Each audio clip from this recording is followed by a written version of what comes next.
70 minutes. 70 minutes.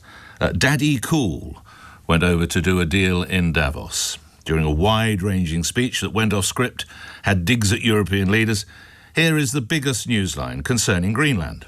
We probably won't get anything unless I decide to use excessive strength and force where we would be, frankly, unstoppable. But I won't do that. Okay? Now everyone's saying, oh, good. That's probably the biggest statement I made, because people thought I would use force. I don't have to use force. I don't want to use force. I won't use force. Yeah, and just as Mum went to Iceland, occasionally, bizarrely, so did the President. They're not there for us on Iceland, that I can tell you. I mean, our stock market took the first dip yesterday because of Iceland. So Iceland's already cost us a lot of money. But that dip is peanuts compared to what it's gone up. After the speech, the President met with the NATO Secretary-General, Mark Rutte, and announced he'd reached a framework for a future deal. He offered few details, but both he and Rutte, importantly, described the talks as very productive. President Trump briefly spoke with reporters afterwards. It's a long-term deal. It's the ultimate long-term deal. And I think it puts everybody in a really good position, especially as it pertains to security and minerals and everything else. Earlier, you'll know that we had brought into the conversation a Greenlander. Delighted to say we go back to Malik Dollerup-Scheibel, 21-year-old Greenlander, among thousands who protested last weekend, joins me now. Malik, I'm not familiar with your TV schedules, but we have a programme over here called Who Wants to Be a Millionaire? And it is reported that Donald Trump is ready to give every Greenlander $1 million. Malik, do you want to be a millionaire? Good morning. Good morning, and not in that way I want to become a millionaire. Everybody up here says the same thing. We don't want to be millionaires like the Americans do. That's just not the way we do it. Well, I think I respect that and honour the way that you want to make your millions. What do you take from yesterday, Malik, and what are your friends, neighbours and fellow campaigners saying? Well, his speech is outright disrespectful and calling us a piece of ice, confusing himself in Iceland, naming it also. But his speech is not even coherent anymore. He talks in East and West now and says historical things that didn't even happen or has very specific wrongs in it. And it was just so confusing to see what he said.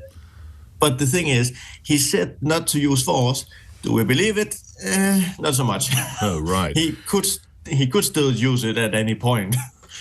How do you view what the West, what the European Union, what NATO tried to achieve? Do you have sympathy? Do you have support? Do you think they've stuck by you, Malik?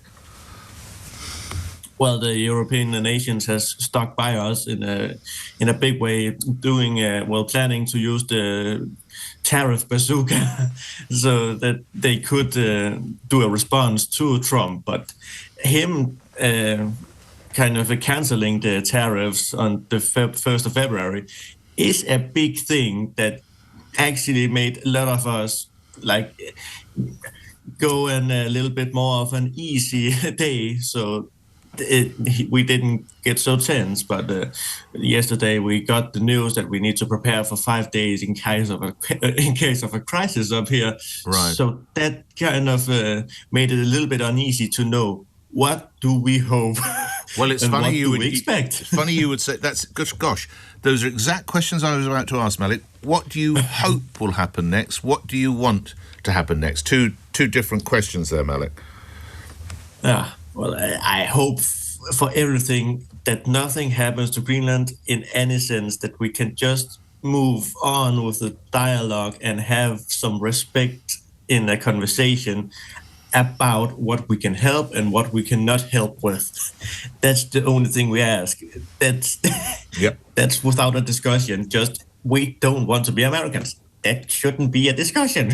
Indeed. Lastly, as a result of yesterday at Davos, do you feel safer about your future, less safer about you and Greenland's future, or it's made absolutely no difference to Trump's ambitions? Malik?